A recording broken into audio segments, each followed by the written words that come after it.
this is exactly what I mean by the circumstances just sort of closing in on you.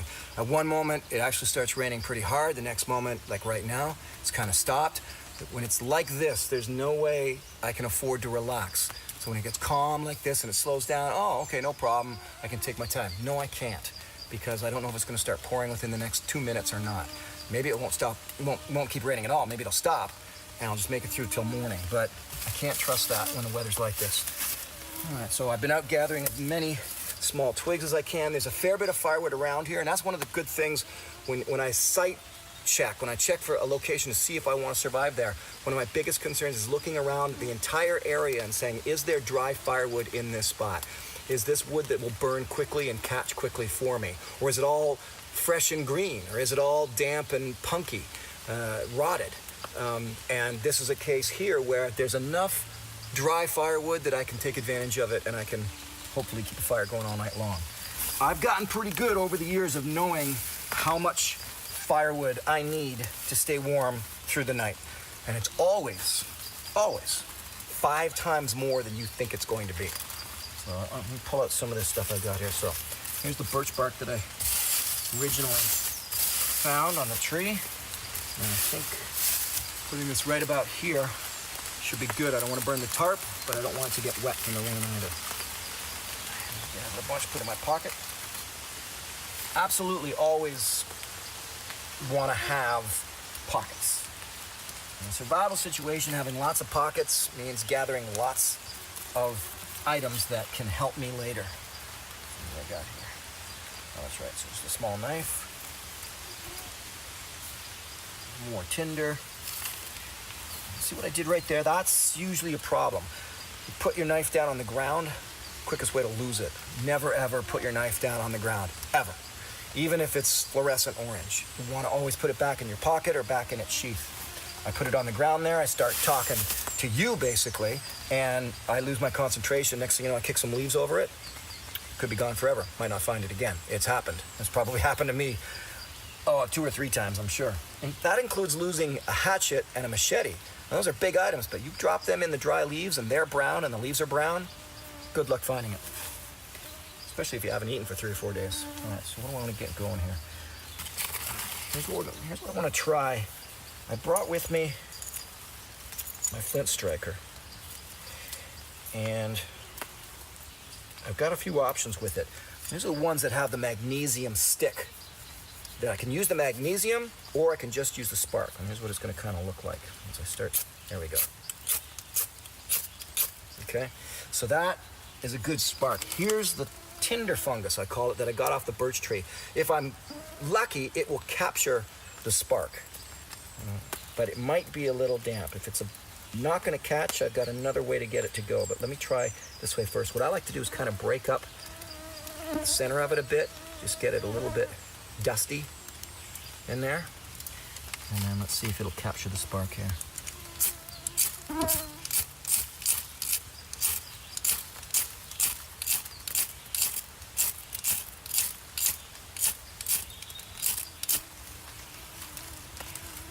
So I was a little bit fearful that this was going to be damp. Try this again. Try it another way. Sometimes if you lean right on it, it takes a while to get the feel for this. It's not as easy as it looks. It's all about the feel.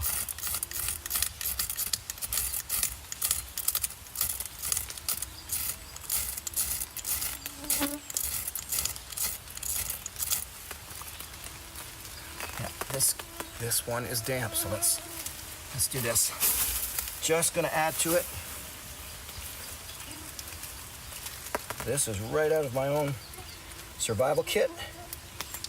Just a tiny little bit, tiny bit of cotton. With a little tiny bit of wax. So I'm just gonna pull a piece of that off, not a lot. I don't have to use the whole thing up.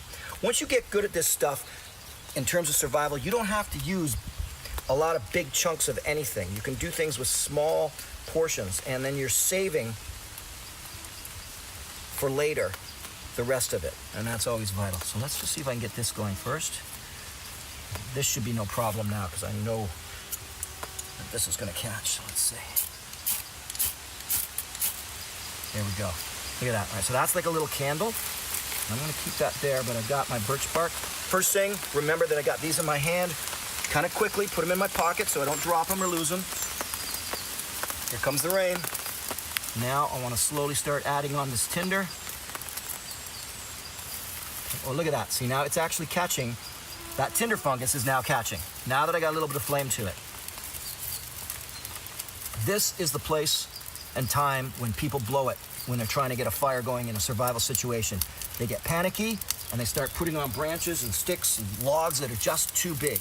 You want to start off real slow, real light, real small.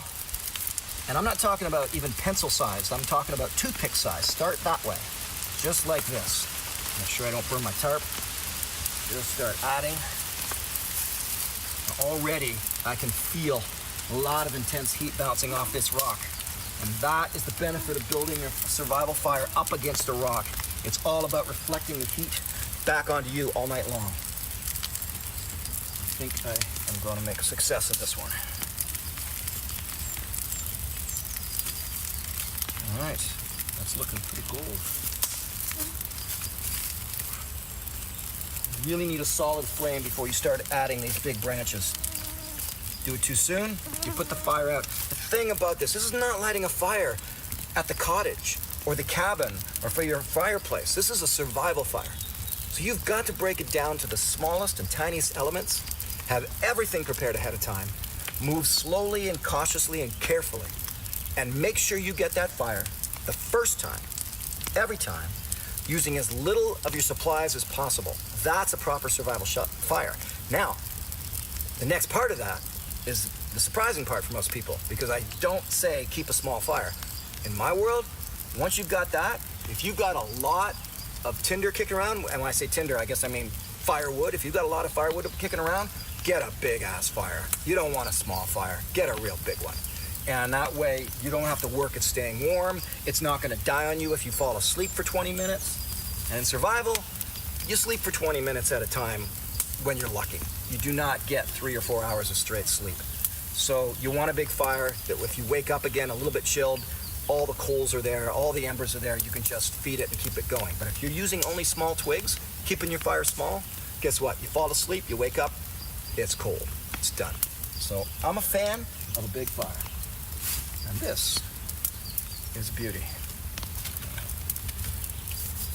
Okay. Even just during the course of getting this fire going, it started to rain and stopped 3 times. So I don't know what I'm going to get tonight.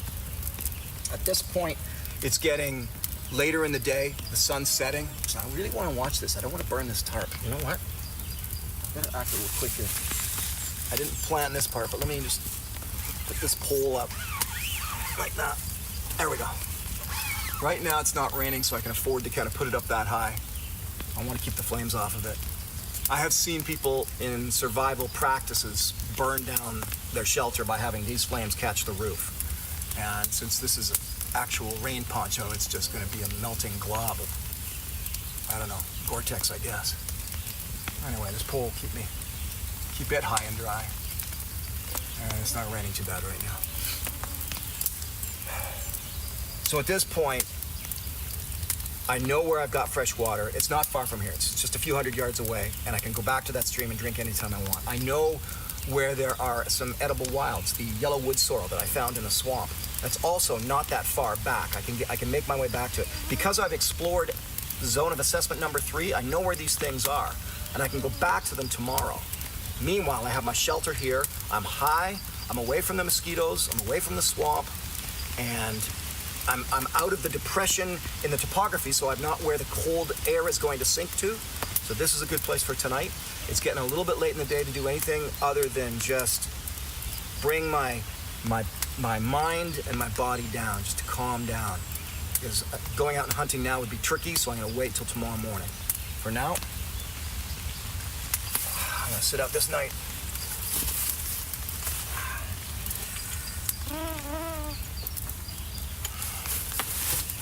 I think I'll do this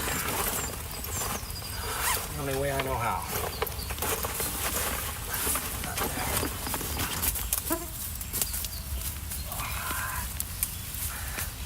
Oh yeah, that's See, that's the benefit. Now, I've got my fire, I've got my roof, so I can relax.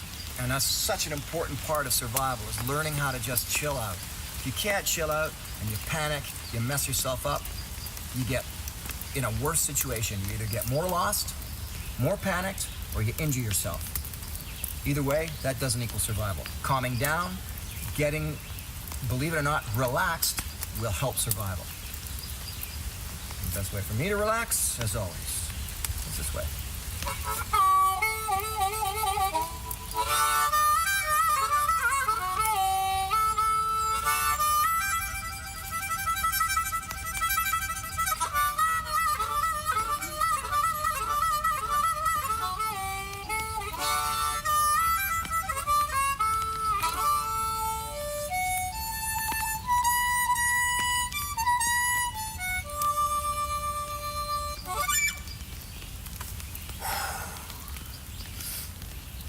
Here I am again, stuck in the middle of the forest for another night.